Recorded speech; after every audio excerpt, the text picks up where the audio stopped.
Hi, thanks for tuning in again to Fruitful Homemaker. On this episode, I will be talking to Krista Fetterly, who is an elder's wife and mom of 5 girls at our church. She has been a great mentor and friend of mine since moving to Arkansas, and she is going to share about hospitality, what it is, what our heart attitude should be, and giving lots of practical advice for overcoming a lot of obstacles that we can face while being hospitable to others. So I hope this is an encouragement to you, and enjoy.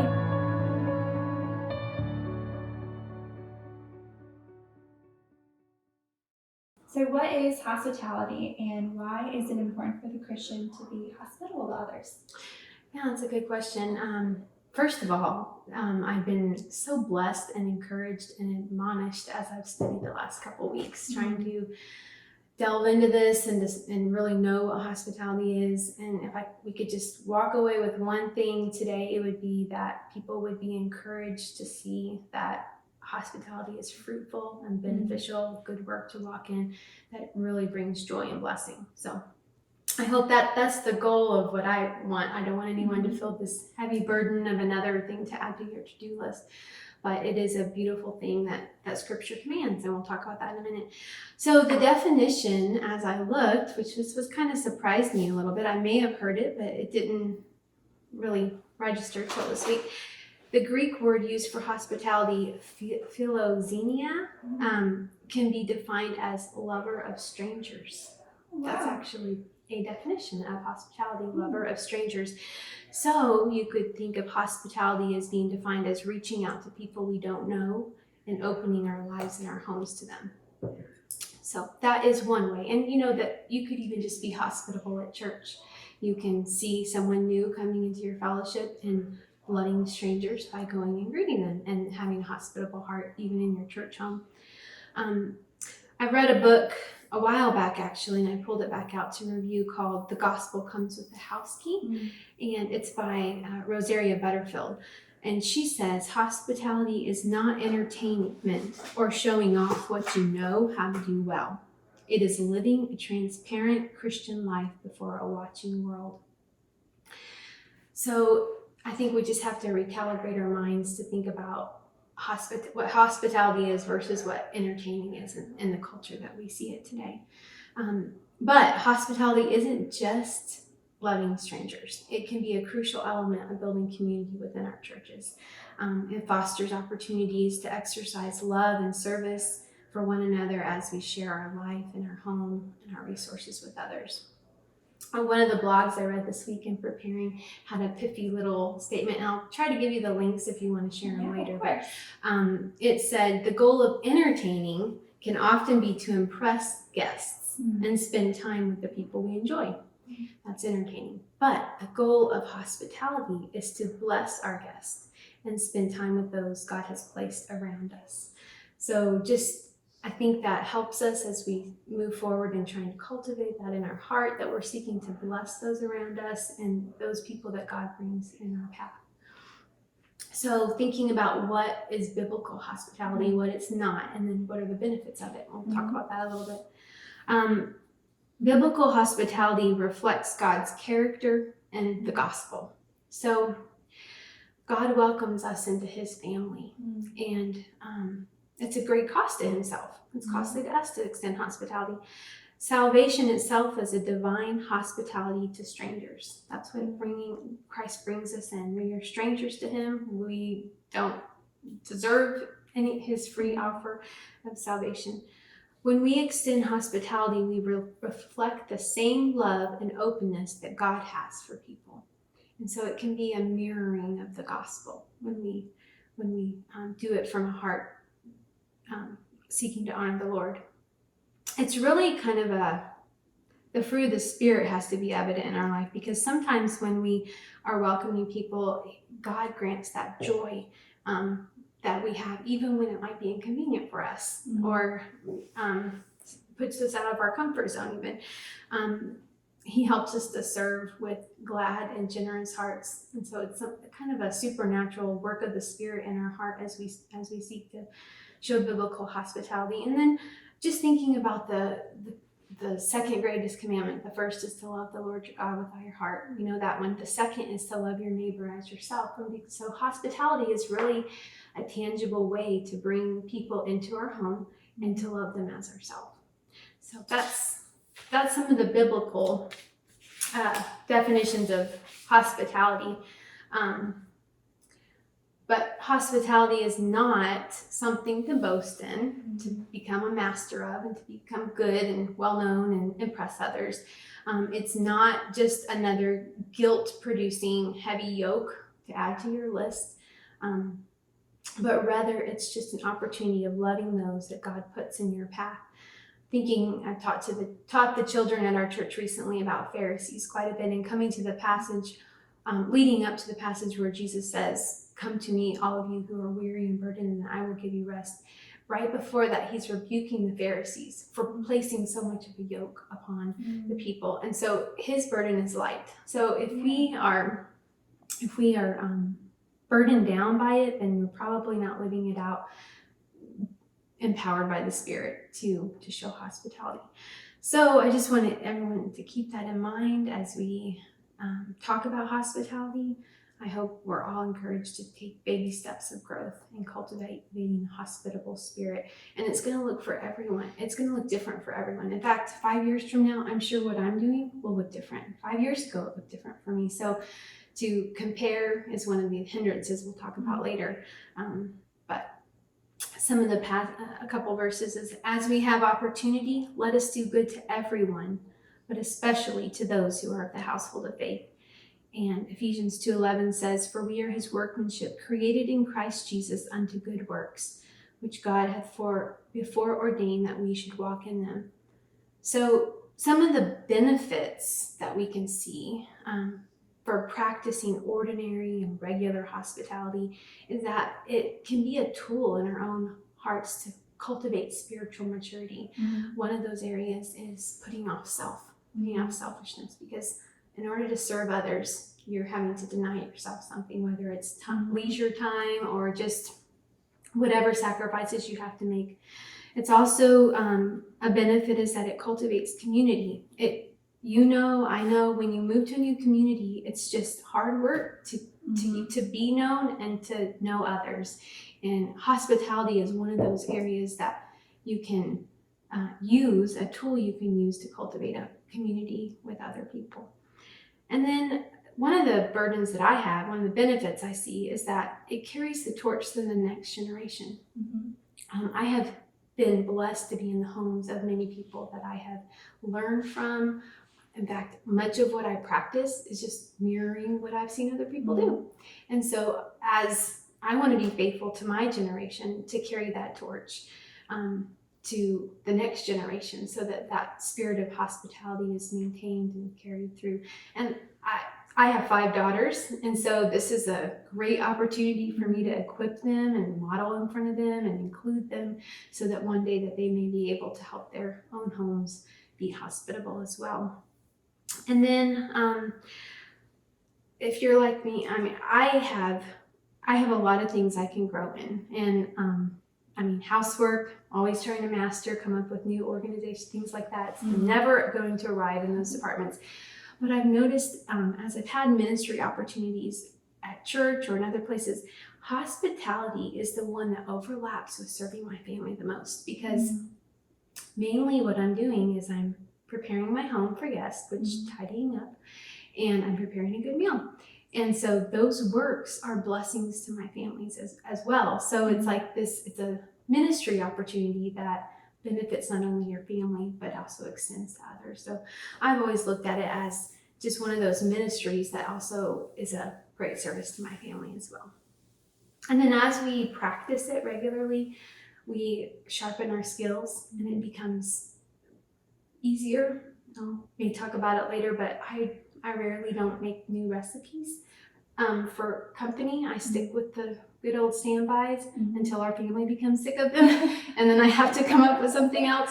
But it's just it's ordinary. It's nothing impressive. It's just trying to just find something that works in order to serve the people around.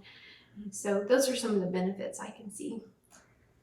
That's one thing about our church that we just moved down here a year ago, and the families have been so warm and welcoming to us, and we've been shown just such great hospitality with meals being brought over and being invited to people's homes for dinners and care groups, and it's just such a loving atmosphere. And it seems like that's just such a big part of our family is being hospitable to others, seeing where the need is and filling it. And so I've been just extremely blessed to learn from you and many of the other women at church of how should we be hospitable to others. And recently, I'm a mom, I have 3 young kids. And so it's very easy for me at church to just kind of duck my head down and just focus on them.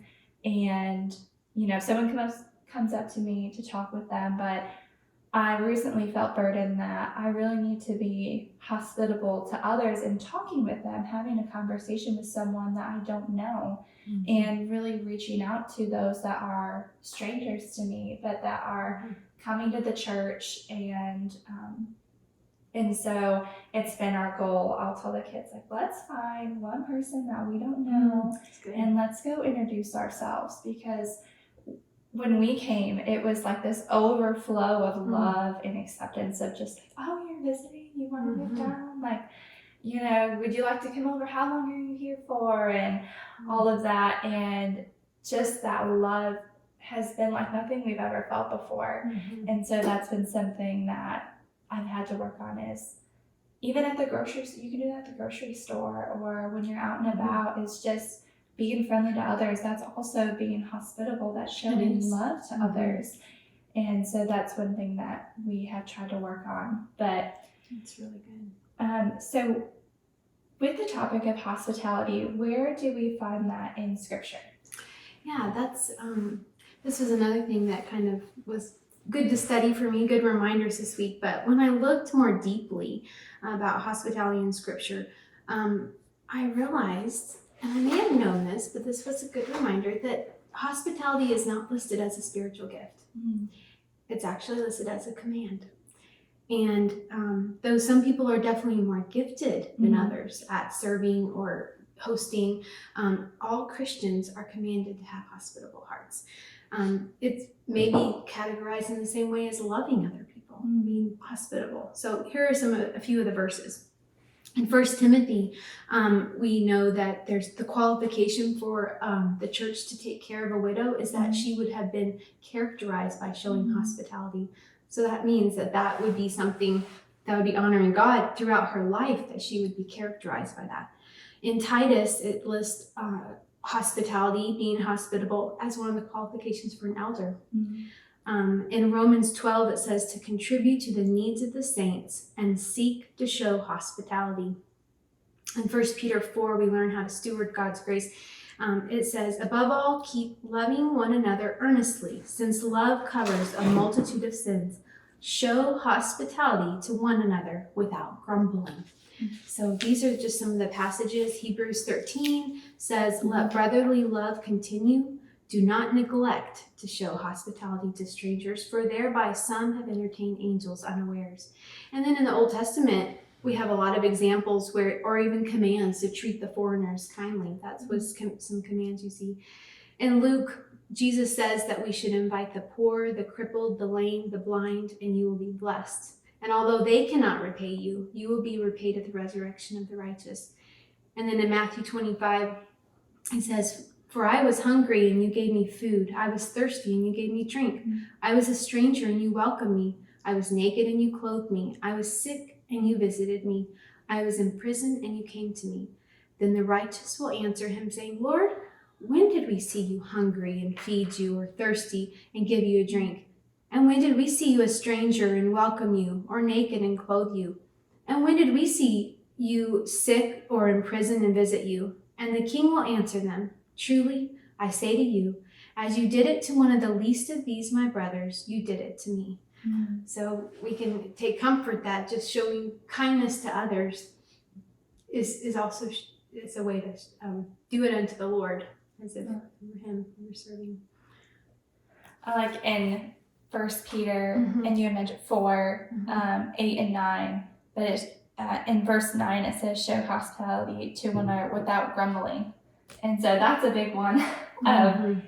It's like you had mentioned before, it flows so well with taking care of your home. So it's the cleaning up and you're making a meal and all of that, but it takes sacrifice to open your home, your time, like you said, leisurely time. And so doing it without grumbling is something that you have to think about. And I know with my children, it can be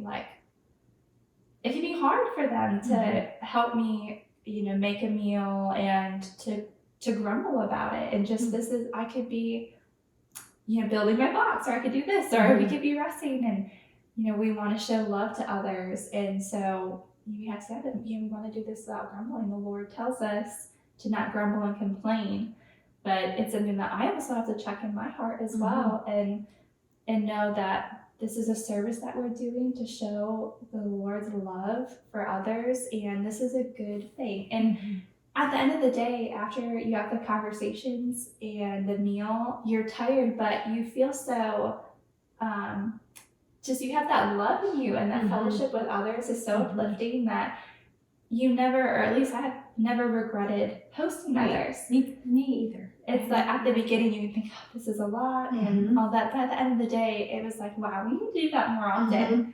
And it can be so encouraging to show hospitality to others. All right, our next question is, how can we have our children help when having guests over?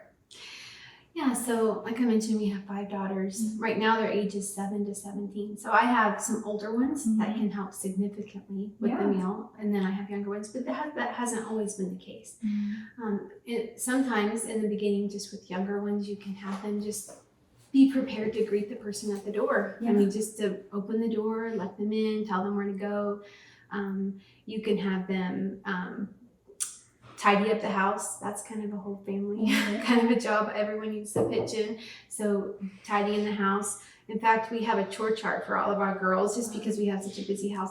And one of the columns is specifically for when we have people over. So they know what they need to do to contribute to get the house in order.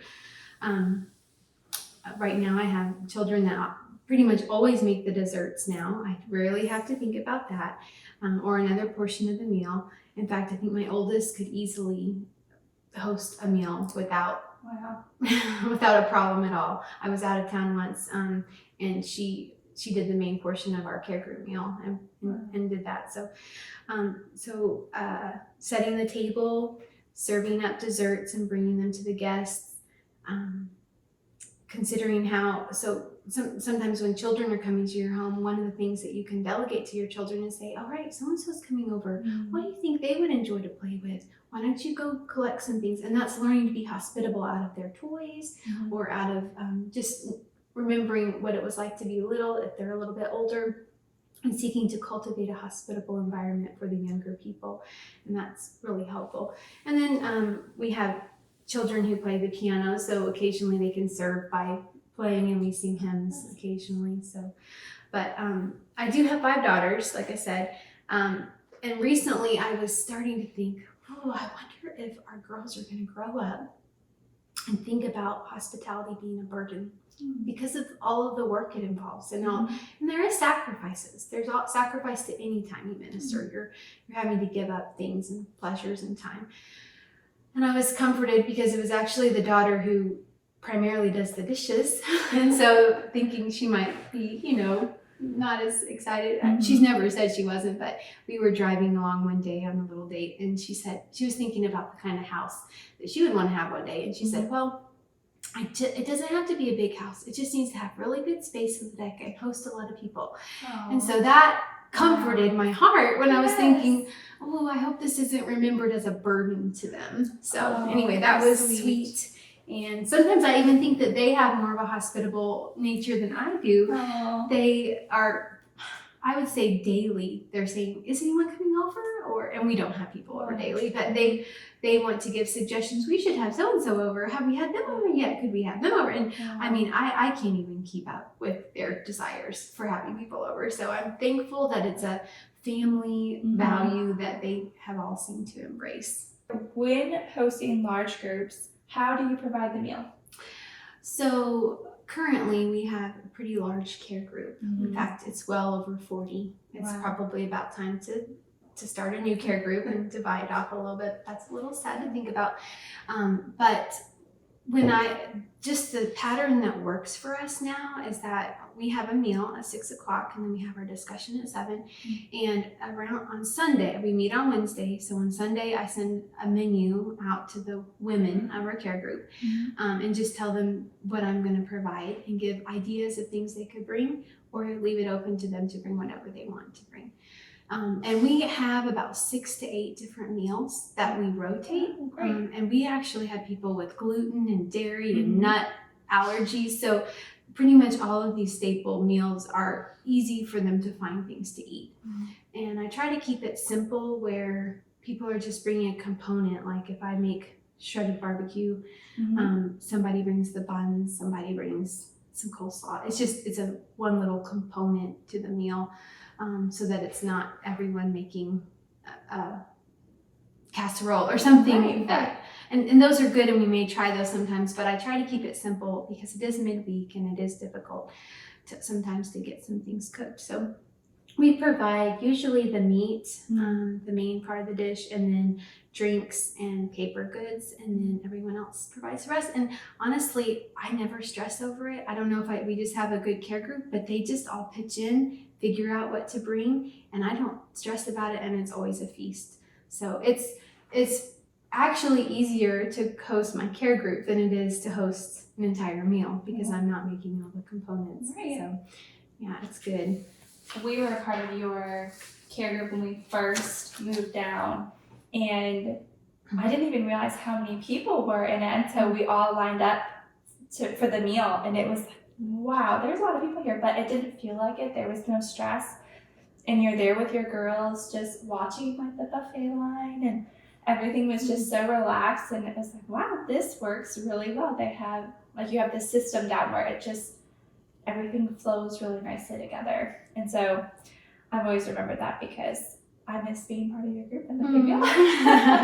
But they do, our care groups just grow so much, and we split off, and it's sad, but it is a wonderful thing to know that we are growing. Yeah. And when we host Sunday guests, usually I may have about 20 is usually how I like to keep it at. We found that too much more than that, and we don't get to actually interact much with, and it's usually to invite new people into our home. And so if there's more than 20, we kind of feel like, my husband has said, that's about all I want to do in order to be able to visit with people meaningfully. So we usually keep it around that. But I do end up planning the whole meal, and sometimes they're the same care group meals. Like I said, I don't try to do crazy new things very often. We just kind of stick with what works, and that has easy prep and can be prepared ahead of time. So I'll plan to prepare the whole meal, and it may seem expensive, but it really isn't too bad. Usually you can do it pretty economically. And if one of the guests offers to bring something, I try to have like a part of it, like, oh yeah, some watermelon or something that would be easy to bring. But if they don't, it's no problem because I planned for it. And it goes pretty smoothly. And we just put it in our budget, and so it's not. So that answers how often you host families. So does it seem like usually Wednesdays and Sundays are the time where you're hosting a lot of families at your home? I would say that would be the case. And the more we do Wednesdays and Sundays, it seems like the less we do like a Friday night meal, just for the rhythm of life. We just need to have other days to get other things accomplished. And with 5 homeschoolers, we just have a lot of things going on. So, but we do enjoy that, having it on other nights of the week, and especially if we know of someone who can't do a Sunday, we really try to do it on another night. Our church right now, as you know, is growing, but a lot of people drive from far out. So that is one of the other reasons we've chosen Sunday, because they've already maybe driven 45 minutes to church, and I want to capture, that time with them while they're already in town. but I've made a document in this past year. I don't know why I didn't do this sooner, but it's like my main meals that I make, and it tells how many people it serves. So I'll be like, okay, so I need 10 pounds of potatoes. I just don't want to have to rethink about that every time. And so 4 pounds of green beans, 10 pounds. Like I'll just put what is best, and this serves 25 people. And so then it's not like I have to rethink that every time. I can just, it takes a little thought to planning because I'm just pulling out something that's worked before. That's such a good idea. I might have to get that list from you if you would be willing to share, because that would be, I've never thought of doing that. I've just thought of the meal and like, well, I guess I'll just double it. Yes, and that works from there, too. But and I do that sometimes too. It would be nice to have a list of just, okay, this would feed this many people. So yeah, I'll have to get that list from you. Do you ever feel burnt out from the amount of times that you host during the week, and how do you overcome that if you do feel that? Right, yeah. So I'm going to go back to that book by Rosaria Butterfield. She has a statement, which the book is a great book to give you a heart for what hospitality can accomplish in the lives of people. They have hospitality nearly daily. They plan to have someone almost every evening, which we don't do that, and I don't know that I will ever do that. But it's a beautiful book to see how hospitable they are. But I was thankful that at the end of this book, after I saw just the wonderful service that they were doing, that she makes a statement that the pace of showing hospitality should be set by the one who feels the most frail.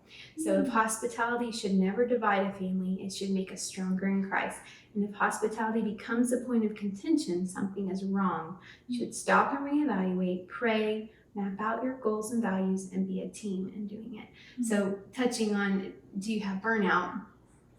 That sometimes my husband or I might be more frail depending upon whatever else is going on in our life. And so we defer to the other person to make sure that the weakest person is okay with whatever is happening. So, and we take turns. Sometimes it's him and sometimes it's me, but we try to be sensitive towards that. And we try to host every week, but we don't always, because sometimes there's other good things that that come in the way of hosting on Sundays. So, and that's okay. We don't push through and make it happen as for principle's sake. Sometimes we don't have it. But I remember at the beginning of COVID, when everything was very locked down and no one knew what was going on, there were probably a couple months or more where we didn't have anyone over. And that was different for us. Yeah. But I noticed that I became a lot more self-serving in those months. And I had to reacclimate back into it. And I noticed how I had to put off that self, the selfishness that I may have let breed a little bit when we weren't trying to serve others as often. But often on holidays, we haven't always lived near family. And so we would include people who we knew wouldn't have family around and start to make traditions with them on Christmas and Thanksgiving and Easter. And so using those holidays. And then often when we invite people over, like I said, we have maybe about 20-ish. Well, not every time, but sometimes we'll think, well, who would be a good friend to this person? Or who would they get along with? Who would they, enjoy getting to know? And so it's been really neat to see over the years friendships flourishing from people who've met at our table that we have just had over thinking, well, they would probably hit it off well together, like an old member of our church and then a newer member of the church, and then trying to not really matchmake, but just give the opportunity for that to overlap. And so that's been one of the things we do. But regularity is not defined in Scripture. It just says to have a heart for hospitality or, practice hospitality. We just found that Sundays is a regular rhythm for our family. And it helps us because Saturday we recoup the house and we get the meal prepped, and then Sunday we have the meal. And then usually the house is in pretty good order to start the week for Monday. And it's a good rhythm. But, 5 years from now, like I said, we may be doing something different. And what works for us may not work for other people. Right. But it's working right now. So. And that's one thing, when you talk about the holidays, our first year here, or the end of the year, because we moved in August. So for Thanksgiving, we were alone. We didn't have family for the first time. And I was just so surprised at how many people came and asked, hey, is anyone going to be here for the holidays? Would you like to join our family? And I was like, sure. But holidays can feel so, family oriented that I didn't want to be a burden of, I'm coming in and we're not really family and all that. But the amount of love that was there and just wanting to get to know us, and it was like, wow, I would love to have a family over for holidays and just show them that love that we've been shown, because it was just such a blessing to our family when we really didn't know that many people yet, and our family wasn't here, and now we have Michael's family has moved down, so we're able to have holidays too. But that was such a blessing. And also having families over for Sundays is so nice, because at church you get little conversations in, which are so wonderful, but it's nice to sit down and really get to know one another, and also get to know common, hobbies or different things among the group. And so I've enjoyed having meals at your house, getting to know many women that I might not have connected with for a while, or like down the road, because Sundays can it's like at church, it's always on the go, and you have many conversations that are wonderful, but slowing down and having those conversations with a few people that build relationships. Yes, the relationships are so needed. And I'd also say about burnout, hospitality is a lot of work. I mean, it is ministry in the trenches. It's not the most glamorous sometimes, but though we should look to learn from other people, like I mentioned, I've learned from a lot of people, you have to really find what fits well for your family, and be careful that whatever you're doing is not hindering or making you abandon the needs of your family or any other responsibilities that you have. So I think sometimes when we get to the point of burnout, it's because our other plates have fallen off, and we do have to kind of look at all the things God has placed on our plates as our responsibilities, and be careful that we don't let hospitality, take away from that. I mean, thinking like, even if you have a limited budget and you're giving all your money to make a really amazing meal for a company, but then you really have nothing to feed your family all week, that would be an example of being careful not to have things out of balance as you try to show hospitality. And I think pondering back to that hospitality versus entertaining, I think that's helps with burnout, because sometimes we pop back to just the mode of entertaining, and that can be draining. But what is our motive for having someone over? Who are we trying to serve? Whose glory are we seeking in it? And sometimes just taking those moments to consider that help us to, refresh our minds, get back in the game of serving and not being burned out. I think it was Nancy Wilson who talked about how we need to have our home in order, our family, before we add on other responsibilities, because like you said, that really does contribute to the burnout if we're hosting but our family life is in kind of disarray and things are just piling up and it's too much emotionally and physically in your home, then that's when you can be overcome with just, everything is not going well. And so just sometimes we need to take a step back and see, okay, how are the children doing? How's the house? Are things in order? And then also going, like what you said, checking on each other and who is maybe more frail at that time. And then, looking, okay, can we add this to our plate? And would this be like a good thing for our family? And so that's important too. I think about that often. So what are some common hindrances and how can we overcome them? Well, I think it goes back to our viewpoint of what hospitality, or how we want to engage with hospitality. Often we have a fixed mindset that says, well, these are the reasons why we can't show hospitality, and they're just fixed. There's nothing that can change about them.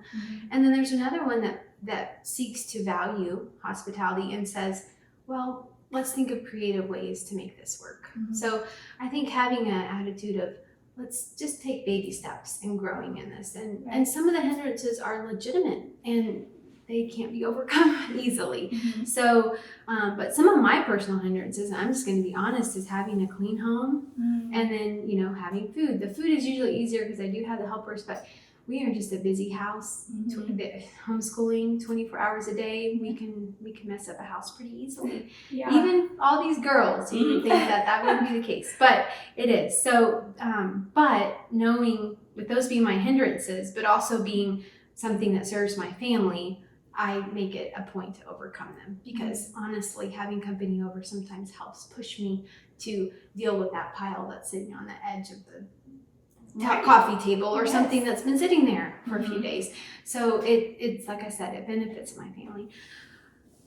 But sometimes we can't even think of hospitality, like you mentioned, because we need to be more faithful with the basics of caring for our home and meal planning and having food in the pantry and having things prepared. So sometimes we have to back up a little bit and take care of some of the basic needs of our home before we can offer something to others.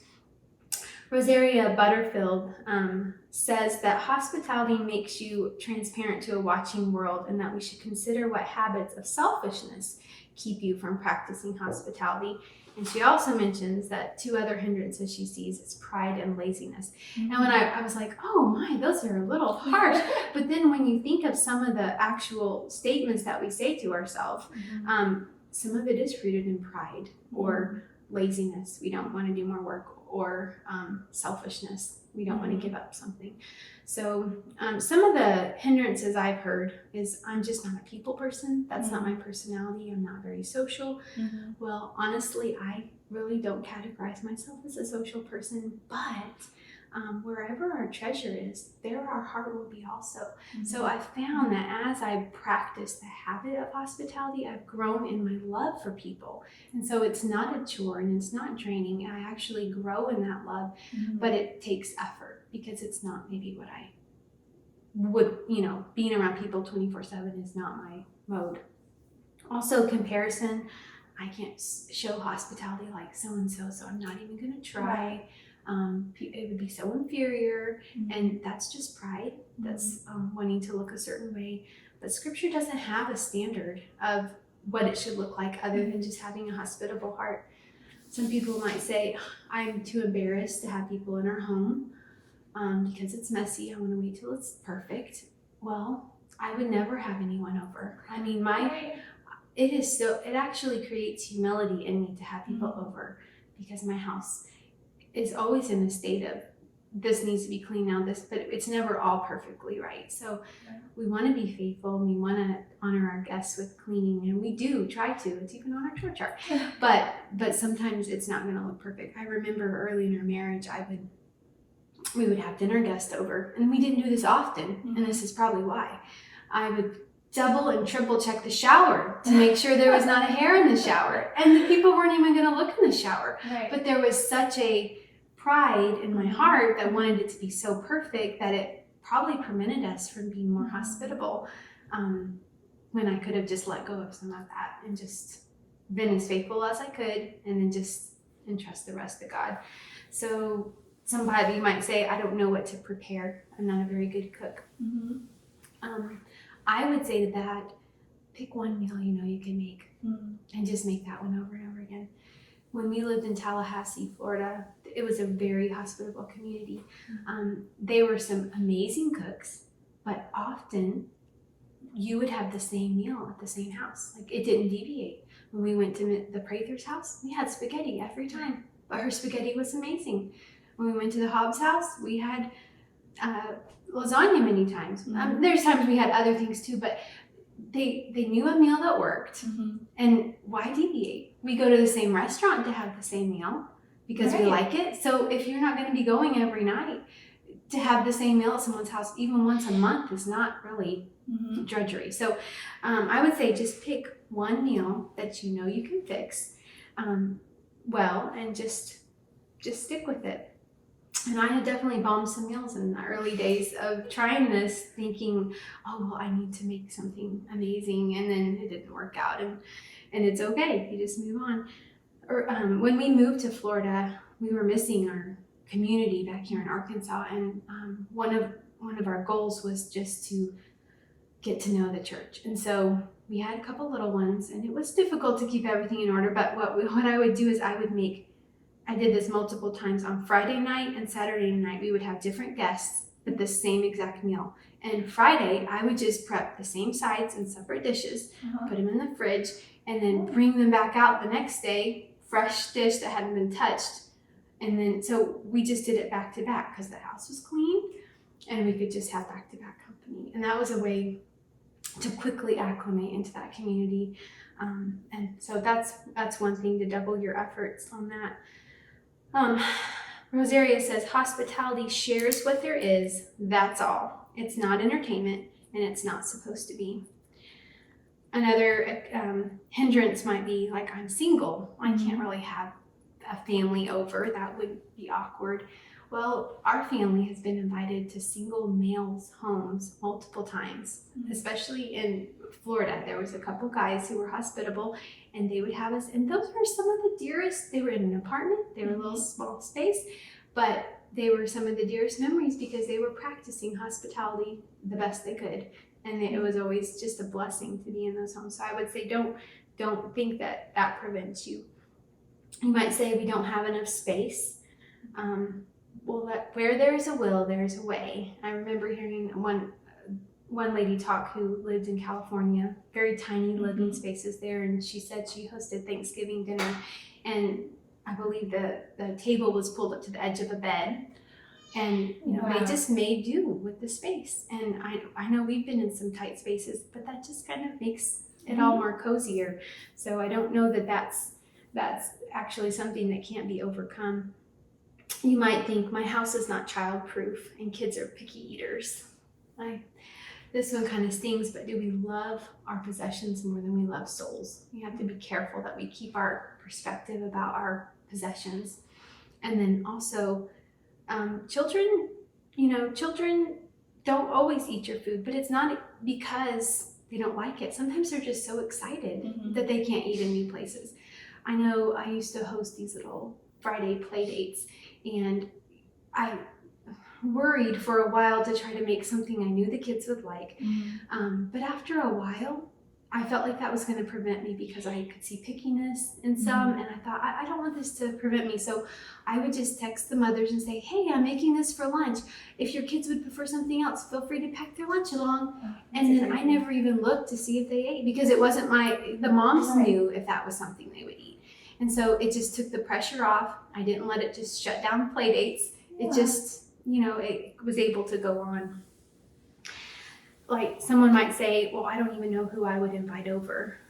I think that could be easily, we all know people that could use some encouragement. I would say just make a list and just start chiseling it down and just say, that's having a heart for strangers. That's hospitality, just looking and saying, that would probably encourage that person to come over, and then write them on your list and then work through your list. An excuse, well, maybe when we're done with house projects, we might be able to have somebody over. Well, maybe some people are better than us, but in 22 years, we're still not done with house projects. So if you wait for that, then you will never have anyone over. So that should probably not be a reason. I know this was definitely true of me. I have a needy baby and wouldn't be able to give my undivided attention to guests, especially on a Sunday or anytime. I would feel like, I'm going to have to leave the room to take care of them, and then they'd be all alone. So I would often make sure to invite two women, like a couple that I knew that they could entertain each other if I left the room. And that took the pressure off of me to be there the whole time. Or more often than not, we just had single guys over, because they didn't need my attention. They were not picky about the meal, and they didn't even look at the dirty floors, so there wasn't like a pressure that I put on. So sometimes it's just finding the way to move forward where you're at. And it is hard sometimes juggling a baby. I'm not saying it's not. This is one that is a true hindrance. My husband doesn't want to have company come over. And as wives, we want to respect and honor and submit to that. we want to also look at the reasons why they don't want to. Mm-hmm. It could be that they're uncomfortable with guests. They wouldn't know how to lead, and maybe they might grow in that. You can pray about that. It could be that they're too weary from work. It could be that you can think of ways to alleviate those barriers your husband feels. Maybe in the past they've done a lot of the housework and the cleaning and the cooking, and they don't know how they can add that on top. So it could be that you could alleviate some of those barriers that they feel. Or you can be creative and have people over during the day when they're at work. You could have a play date. You could have just women over for a visit and practice hospitality that way, if that's not something that your husband wants to do at that time. And budgets are an area. We don't have the money in the budget for that. We've found we don't eat out a lot as a family, but when we do, I've looked at the bill and I've said, we could feed 25 to 30 people for this. And it's true. So that is one of the reasons why we don't eat out often, because it opens our budget up to be able to have a company meal. But hospitality is a sacrifice of time, energy, and resources. And it doesn't always meet our expectations. But sometimes God brings people to minister to us and refresh us. Not too long ago, I don't know where you might have been at my table. I don't remember who all was there. But I get a phone call from my dad and he said, and my mom was in the hospital. And I had a table full of guests. And it was just actually a comfort to me that they were all there, because they're encouraged and prayed. And so even in the midst of serving them, they were serving me. So often there's a blessing. And even recently, I remember a guest stayed for lunch, and then they said, can we pray for you? And so just even the blessings that come from our guests, there's great joy in that. So I would say any hindrances are worth looking for a way to overcome them, to take baby steps. Those are wonderful hindrances that I've heard so many that you hear so often, and that you say yourself. A couple of them that I have thought so many times, I only know how to cook like 2 meals really well. And I feel the need of, if I'm having someone over, it's not the same person, but I need to have a new meal. I don't have a new meal. But to think about, I love to make roast. And so that's one that I fall back on often, but it's one that people enjoy. And so that does really kind of take the weight off my shoulders, that I can cook that meal. I know how to cook it well. And that could be one. And then when I find another meal, that I could add that one on. But just starting with one meal that you know well, and then maybe one day adding on more. But yeah, focusing. And then that kind of takes off the stress too. I remember a lady from the church that we were at in Michigan said, you probably shouldn't try a new recipe with guests. Stick with what you know. And I thought, well, I don't know. I'll try. I've done that. I've tried a new recipe with many people, and I'm like, there's choice in my ear. Like, I can hear her saying that, and I should have stuck with it. But it's true, to stick with what you know and get comfortable with that. And that really does take a burden off of your shoulders. It might not be the most creative meal ever, but it's hearty, it's good, and it feeds a lot of people. And then the Friday and Saturday night meal, that is so wonderful and creative, of making a lot of the same meal and then saving it in your fridge, and then you pull it out and you just reheat it. And that, I will have to just start doing that. I love that. The dishes. Right. You have to clean the house twice, and it's just... That is such a wonderful idea. We will definitely have to start doing that. All right, next, what are some practical steps someone could take when they are starting to want to be more hospitable to others? Definitely having a growth mindset, like we were talking about, not fixed, like, well, these are what prevent me from. Just saying, okay, so maybe I could do this. And we've talked about it. It doesn't have to be a meal. So we'll revisit that. But we talk about it like a meal, but it could be something even simpler than that. Begin by praying for a hospitable heart. Because if you don't have that, then you're going to pop back into that, well, how can I entertain these people? And then there comes that burden and the dread, like, it just is more draining when you're thinking about entertaining. So speaking with your husband to see how hospitality might fit into your lives. So begin by looking at natural periods of downtime in your week. Everyone can look at their week and say, you know what, every Thursday, we don't do anything. We just kind of hang around the house. And you may have multiple days of the week, but maybe narrow it down to a night that's good for you. And then say, let's see if we can repurpose this downtime into hospitality. And I would say the biggest thing for me is you put it on the calendar and you extend the invitation, and that locks you in. Right. Because you got to make it happen then. Yes. And then just trust God. You just do it. I've noticed several times when I probably have overcommitted us in, ignorance, God shuts them down sometimes. And our guests will cancel, and I'll be like, okay, God, thank you. I don't know when I need to not do it. So you helped me. But sometimes just putting it on the calendar, extending that invitation, and then you have a countdown to that moment to make it happen. You can't not do it. And as we talked about earlier, putting off selfishness and having a true love for others. When you look at 1 Corinthians 13, we can do a lot of amazing things, but if it's not out of love, it counts for nothing. So we want to show hospitality out of love and for the souls that God brings in our path. And I would say, consider having paper plates. I think there's so many. The spectrum. We're in a stage of paper plates right now. We even have a lot of dishwashers. During the week, our family uses plates, but for company, we usually do paper plates. It's just because I don't want it to become a burden, and I want to be able to practice it. So this is like a preventative measure to help us to maintain hospitality. And paper plates are just one of those nice servants that we can buy and to help us. We've talked about pick a meal you're comfortable making, or ask a hospitable friend what are some of your go-to hospitality meals. I know I've done that, and I've probably used some of the ones I've had at other people's homes. And start early prep if possible. I've tried different meals, like my husband has a favorite meal that I just don't make for company anymore, because it requires me to blacken the chicken or shrimp like the second before they come in the door, and that just is not conducive to having things peaceable. So it's just stressing out right there at the end. I'm not there to greet people. I like things that can be in the oven or already prepared or in Instant Pot. So I try to stay away from things that have prep that has to happen right beforehand.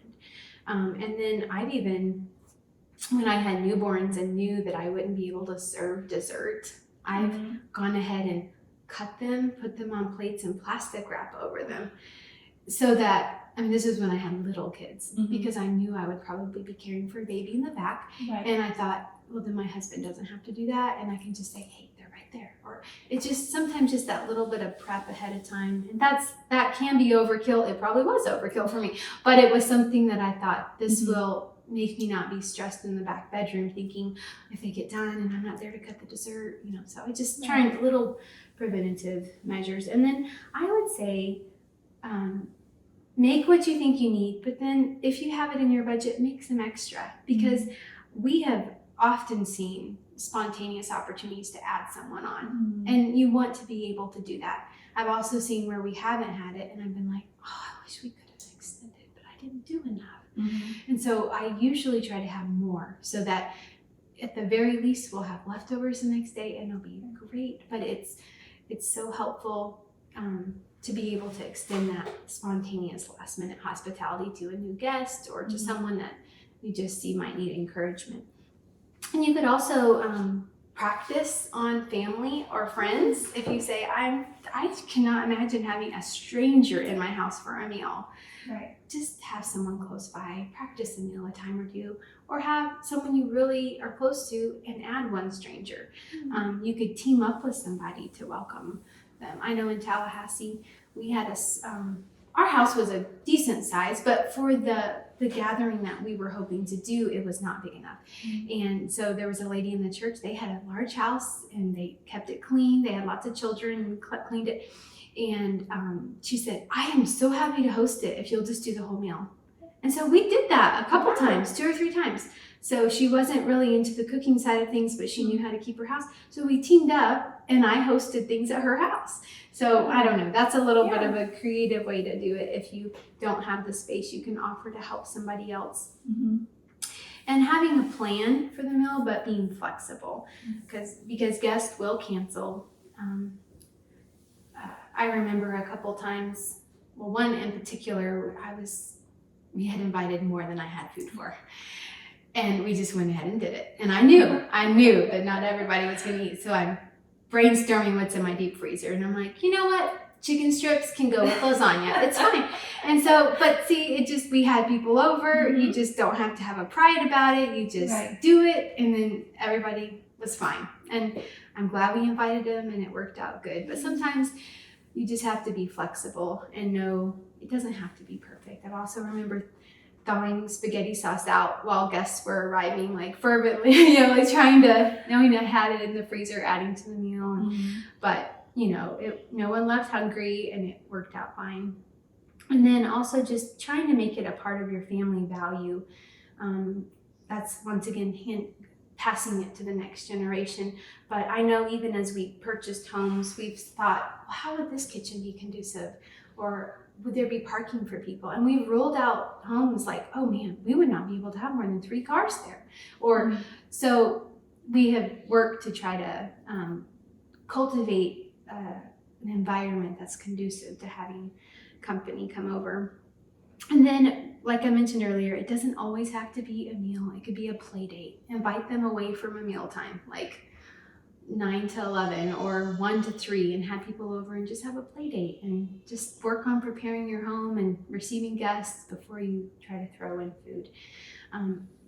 I was going over some of this last night and at our seminary, and there was one of our seminary students, and he said, "You've got to mention about Jimmy's black coffee."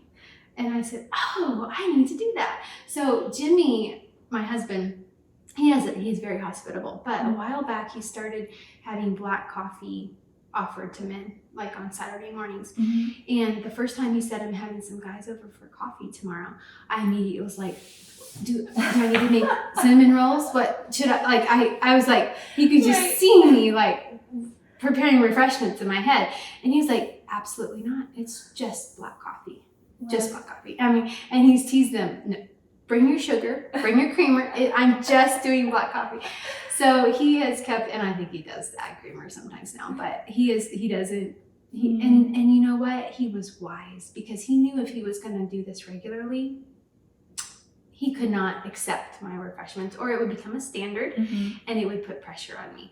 And he likes to do it on Saturday mornings, and he knows that's one of the few mornings that I wake up and, I have certain things I do, but that I did not need to add that to my plate. So just have black coffee with no creamer, offer to your guests.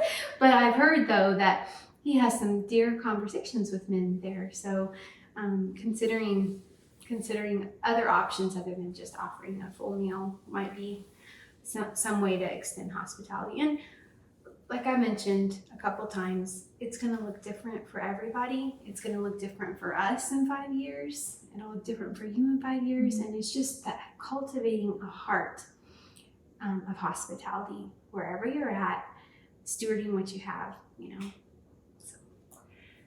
That's one thing I was going to talk with hindrances, but it goes on with prepping is my kids love their sleep.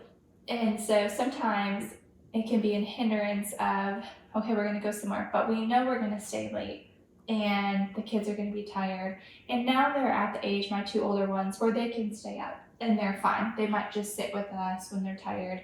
But I also have a baby too. And so sometimes I'll just ask ahead of time, do you have a room where I can maybe just pack and play and have a sound machine? Is that okay? And at first it was hard for me to ask that, but it was something that I knew this is one of those things that is like kind of set in stone of, if I don't get this child down, it's going to be bad. There's going to be screaming and crying. I'm going to be sweaty and not being able to have conversation, and then we'll have to rush out.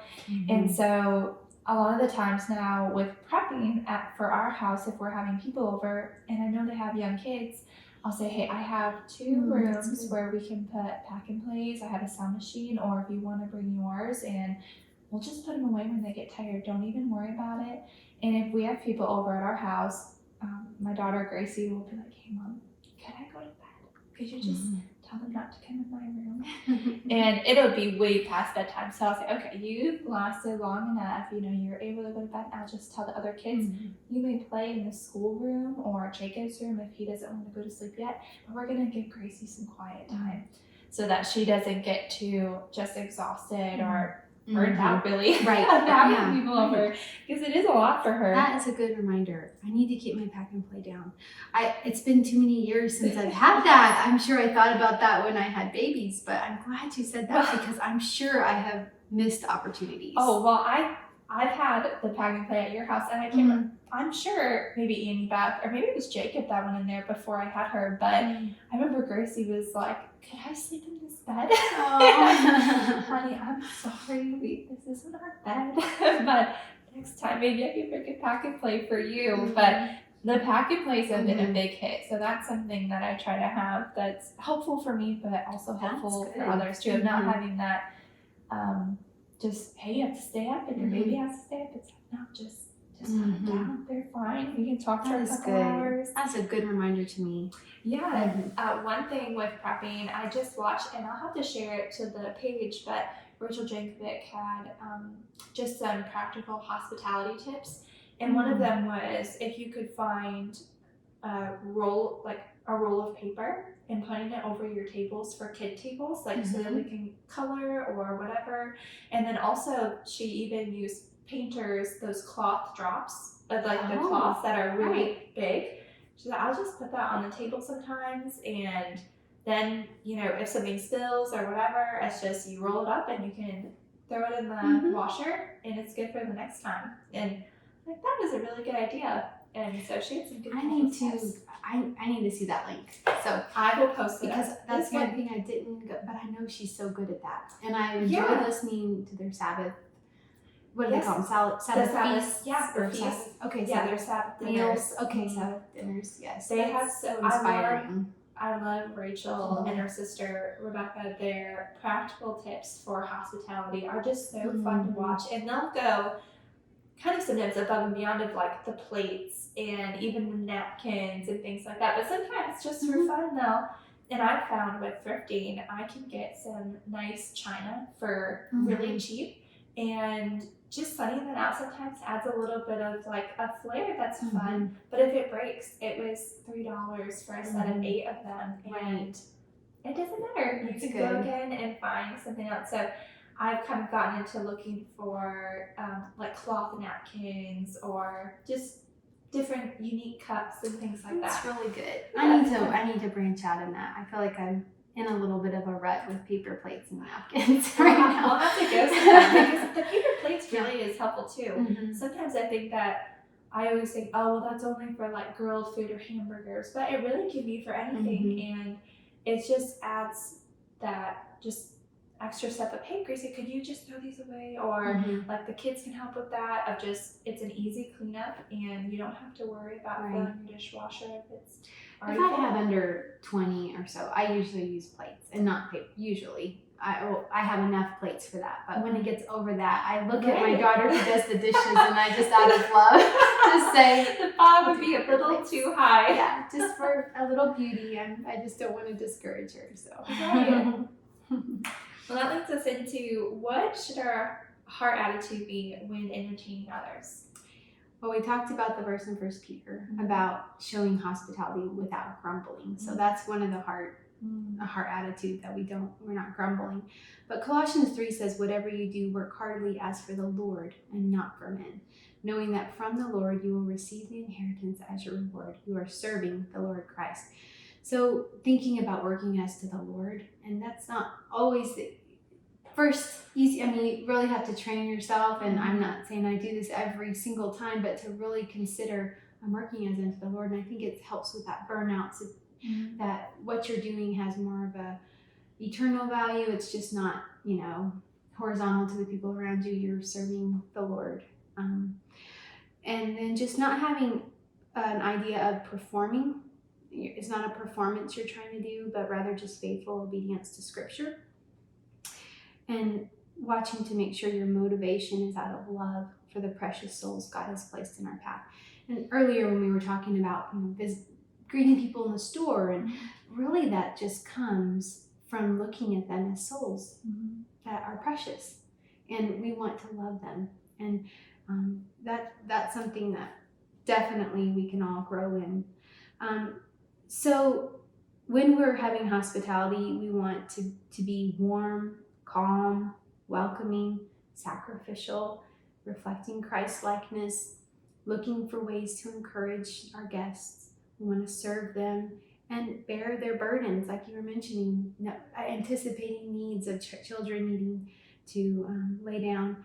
And then it just, as you rub up against each other in a hospitality setting, you're seeing opportunities to live out the one another's of Scripture. I don't know if you've ever done a study of the one another's, but it's really neat. But you have to be with people in order to live them out. So that's another heart attitude, to look for serving each other. What we don't want to be is frantic, like frazzled and frantic as we're anticipating guests or seeking to impress them. Our family senses that in us, and also our guests can sense when we're just completely frazzled, or if we're too concerned about every little thing, being Martha's maybe. And then making sure we never do it for reciprocation. That's not what hospitality is about. It's not like, I invited you, now you invite me. We don't think that, but no one should ever be like, well, no one ever has me over, so I'm not having them over. That's not one of the key elements of being hospitable. Right. You don't even look for reciprocation. We don't expect someone to return that. And then remembering that where your treasure is, your heart will be also. So we invest in what is important to us.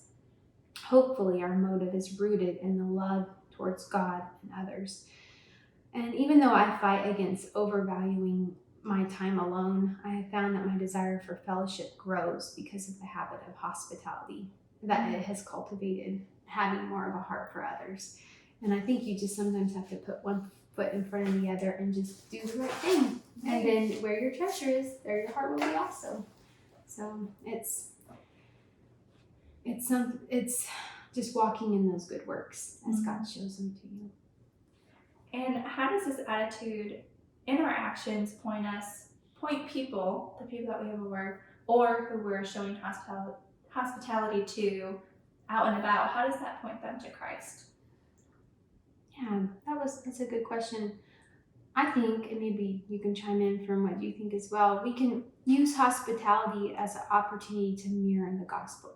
Because as I mentioned earlier, salvation is simply just divine hospitality to strangers. I think we focus on walking faithfully and worthy of our calling, bearing the fruit of the Spirit. And, as people see us, hopefully they're seeing Christ-likeness. They're seeing wholesome talk, not gossip. They're seeing encouragement and truth. They're looking at you caring about their soul. That's in our words. That's how we can maybe point others to Christ. And in our actions, I think even just reflecting Christ-likeness as we serve others, as we interact with our family and we warmly welcome them, sometimes that screams to people when that's not the norm that they're used to. In fact, I don't think I mentioned it, but Rosaria Butterfield, she was a flaming atheist lesbian, and she was a professor, and I believe she was writing a paper or a book or something on queer theory, and she pretty much wanted to destroy Christianity, and just had no appreciation at all for that. But the way God brought her into his family was through a pastor responding to an article that she had written in the newspaper, and he just inviting her over to join he and his wife for a meal, just to talk about some of her ideas. They didn't invite her to church or share the gospel that first visit. They just said, "You're always welcome at our table." And she just went time after time after time again. She was mainly going to get the research, the fuel to destroy him, pretty destroy what he stood for. But over time, just that Christ-likeness, that opening your home, that warm environment just showed her that this is different. And she even talks about how her lesbian community, they were very open. Their homes were open to each other all the time, but it was a different Christ-likeness that she saw in these people rather than in the community that she cultivated.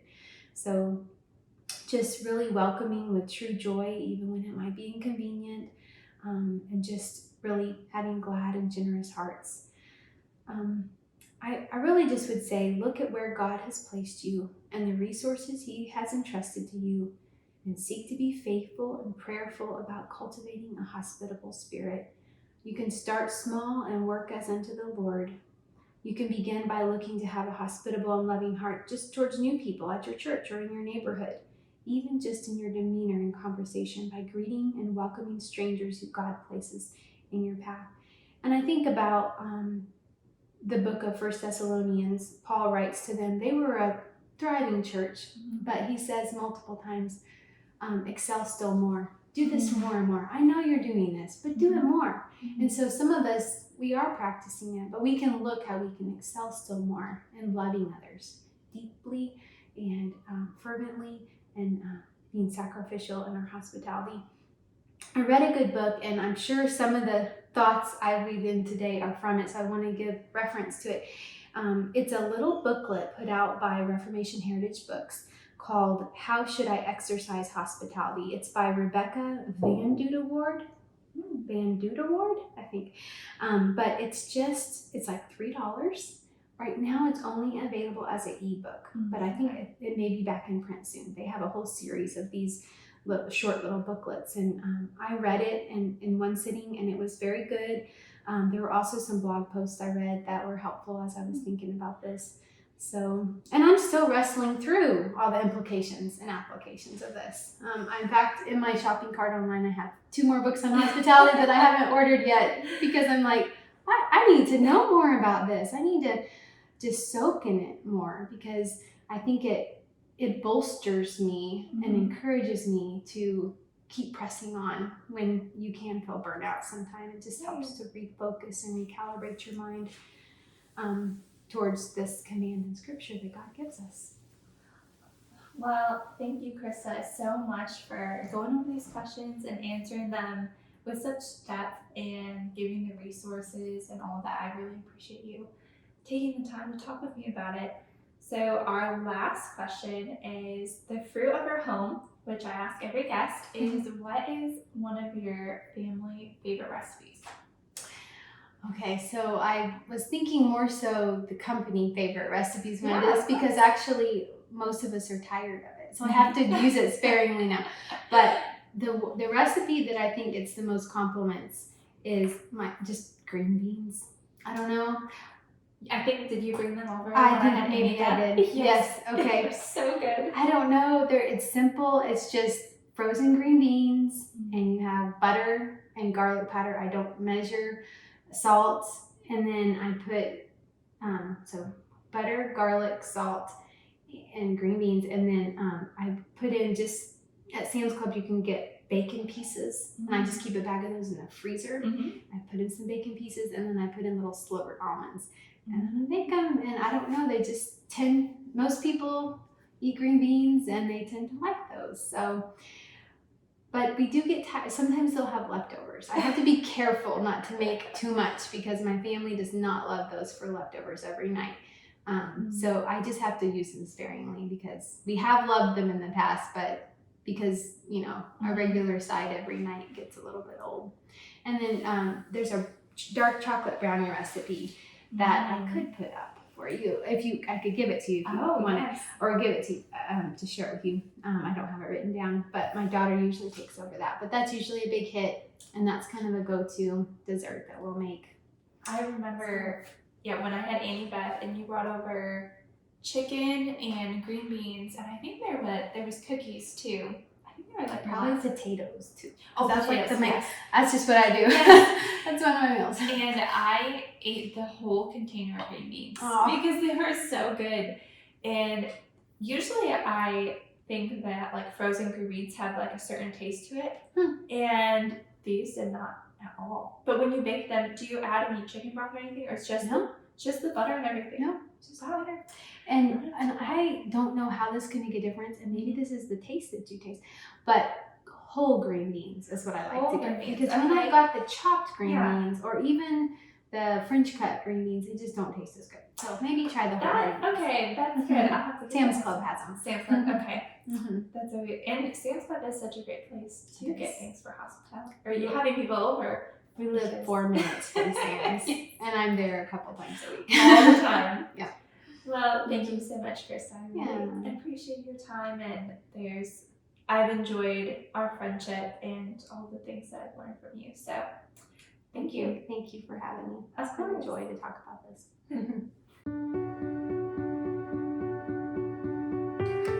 Thank you for tuning in. If you could like and subscribe wherever you listen to podcasts, we are also on social media, Instagram, Facebook, and YouTube. But I hope this episode was an encouragement to you on your journey of biblical womanhood. Have a blessed day.